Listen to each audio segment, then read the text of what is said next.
அன்பு மகர ராசி நேயர்களே வணக்கம்.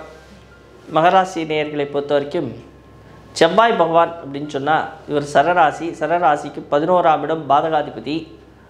அவருடைய 8ஆம் பார்வை ராசியில் விடுறது. கொஞ்சம் நல்லா கவனிப்பாக இருக்கணும். வக்கரம் பெற்ற சனி பகவான் ராசி அதிபதி வக்கரமாக இருக்கிறார். இது ரெண்டாவது விஷயம். 6ஆம் இடத்து அதிபதி புத பகவான், அவரே பாக்கியத்திற்கும் அதிபதி, அவர் ராசியை பார்வையிடுகிறார். ராகு பகவான் என்கின்றவர் 3ஆம் இடம் அபோக்கிலஸ்தானத்தில் வீற்றிருக்கிறார். அவர் உங்களுக்கு வெற்றியை தருவார். 9ஆம் இடம் சொல்லக்கூடிய பாக்கியஸ்தானத்தில் கேது பகவானும் சுக்கிர பகவானும் இணைந்திருப்பதும், சூரிய பகவான் புரட்டாசி மாதத்திலே கன்னிய ராசி மண்டலத்திற்கு போகிறதும் அவங்க இணைவதும். ஆனால் சுக்கிர பகவான் அப்படின்றவர் 10ஆம் இடத்திற்கு ஒரு யோகி. அவர் 10ஆம் இடத்திற்குள் அவருடைய சொந்த வீடு மூலத்திற்கோண வீட்டிற்குள் வருவதும் சிறப்பை கொடுக்க போகிறது.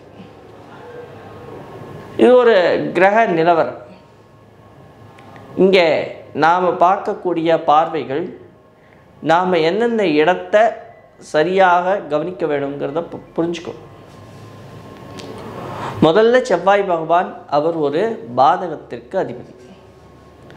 அப்போ அவர் எந்த மாதிரியான பாதகத்தை தரப்போகிறார், யார் மூலமாக தரப்போகிறார், எப்படி கொடுப்பார், அது நம்ம கவனிக்கணும். இப்போ சுய ஜாதகம்னு ஒன்று இருக்கும். அதில் நடந்து ஒரு தசாபுத்திகள் நடந்துகிட்ருக்கோம். நம்மளுடைய ஒரே ஒரு பிரச்சனை என்னென்னா, நம்மளுடைய ராசியை கடந்து சனி பகவான் போனால் 7.5 வருஷம், இல்லைன்னா அஷ்டம சனி, இல்லைன்னா அர்த்தாஷ்டம சனி, கண்டச்சனி, பாதச்சனின்னு சொல்லிட்டு நிறைய சனி பகவானை வச்சு நம்ம விளையாடிக்கிட்டே இருப்போம். ஆனால் எந்த நேரத்தில் அவர் வேலை செய்ய போகிறார், அவர் எப்படி வேலை செய்ய போகிறாருங்கிறதும் ஒரு கவனத்தில் நாம் எடுத்துக்கிறதே இல்லை. இப்போ சூரிய பகவான் என்று சொல்லக்கூடியவர் 8ஆம் இடத்துல வீற்றிருக்கிறார். அவர் 8ஆம் இடத்தில் வீற்றிருக்கிறதுனால உங்களுக்கு என்ன நன்மை, உங்களுக்கு என்ன தீமைங்கிறத நாம் பார்த்துக்கணும். உடல் ஆரோக்கிய விஷயத்தில் நாம் எவ்வளோ தூரம் எச்சரிக்கையாக இருக்க வேண்டும், நம்மளுடைய பாடியில் இம்யூனிட்டி லெவல் எப்படி இருக்குது, அதை நாம் எப்படி எச்சரிக்கையாக பார்த்துக்கொள்ள வேண்டும். இந்த 2 விஷயத்தை அப்படியே இப்போ நம்ம சேர்த்து எடுத்துகிட்டு வந்து செவ்வாய் பகவானுக்கு வரணும். செவ்வாய்ங்கிறது ரத்தத்தினுடைய காரகன். சூரிய பகவான் அஷ்டமஸ்தானத்தில் இருக்கிறார். ரத்தத்தில் இம்யூனிட்டி லெவலு, அந்த ரத்தம் நன்றாக இருக்க வேண்டும். அப்போ அந்த இம்யூனிட்டி லெவல் நன்றாக இருக்க வேண்டும். இல்லைன்னா என்ன ஆகும், பிபி அதிகமாகவும், ஹை பிபியாகவும் இல்லாட்டி லோ பிபியாகவும், டென்ஷன் ஸ்ட்ரெஸ் ஆகும், தேவையில்லாத மனப்பிரச்சனைகள் வருவதற்கான வாய்ப்பு இருக்கிறது. அடி வயிறு அல்லது மார்பு, மேல் முதுகு தண்டு, அதே நேரத்தில் தோள்பட்டைகள், இந்த இடத்துலலாம் பிரச்சனைகள் வருவதற்கான வாய்ப்பு இருக்கிறது. வீண் விரயத்தை கொடுத்துவிடும் உங்களுடைய சுய ஜாதகம் நல்லா இல்லைன்னா. இப்போ இந்த கோச்சாரத்தினுடைய பலன் அப்படியே நடக்காது. இந்த கோச்சார பலன் உங்களுடைய சுய ஜாதகத்திலோட ஆட் ஆகி தான் வேலை நடக்கும். அப்போது சுய ஜாதகத்தையும் நாம் பார்த்துக்கிறது இந்த காலகட்டத்துக்கு நல்லது. ஏட்டிக்கு போட்டியாக பேசக்கூடாது. ஏன்னா இப்போது கிட்டத்தட்ட இந்த 1 மாதம் 1.5 மாத காலமாகவே தொழில் ரீதியான பிரச்சனைகள் வந்துட்டுருக்கு, வேலை ரீதியான பிரச்சனைகள் வந்துட்டுருக்கு. அப்போது ஏட்டிக்கு போட்டியாக பேசாதீங்க. யார் என்ன சொன்னாலும் கொஞ்சம் கேட்டு தெரிஞ்சுக்கிறது உங்களுக்கு நல்லது. மனம் லைக்கணும், ஒரு விஷயத்தை மனம் லயிச்சு செய்யணும். அந்த லயிச்சு செய்யறதுக்கு நாம் எவ்வாறு அதுக்கு அடுத்த லெவலுக்கு போகிறோங்கிறதுக்கு கொஞ்சம் தியானம் பண்ணுங்கள், கொஞ்சம் அமைதி பண்ணுங்கள். ரொம்ப அழுத்தமாக இருக்காதீங்க, தான் பிடிச்ச முயலுக்கு 3 கால்னு இருக்காதீங்க. அது இந்த காலகட்டத்திற்கு ஏற்புடையதாக இருக்காது. அதே நேரம் திடீர் திருமணங்கள் அப்படின்னு சொல்கிற விஷயங்கள் எல்லாம் நடக்கும்.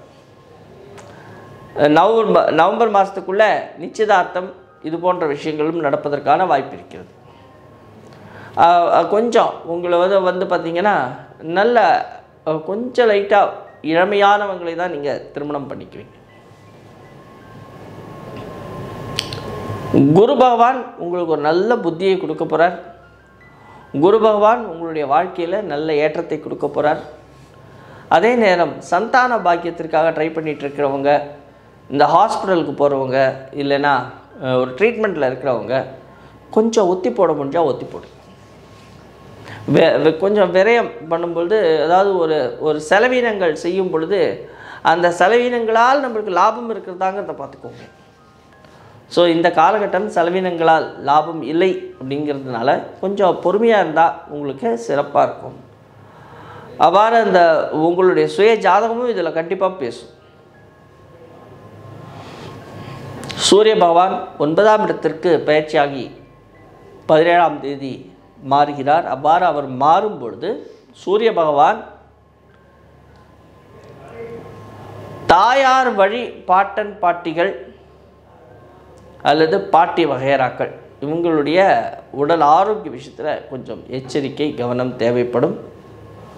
அதே நேரத்தில் ரொம்ப முக்கியமாக உங்களுக்கு பிரம்மாண்டத்தை காண்பித்து கொடுத்து உங்களை சில வலையில் சிக்க வைப்பதற்கும் வேலைகள் நடந்து கொண்டிருக்கிறது. அதில் கொஞ்சம் எச்சரிக்கையாக இருக்க வேண்டும்.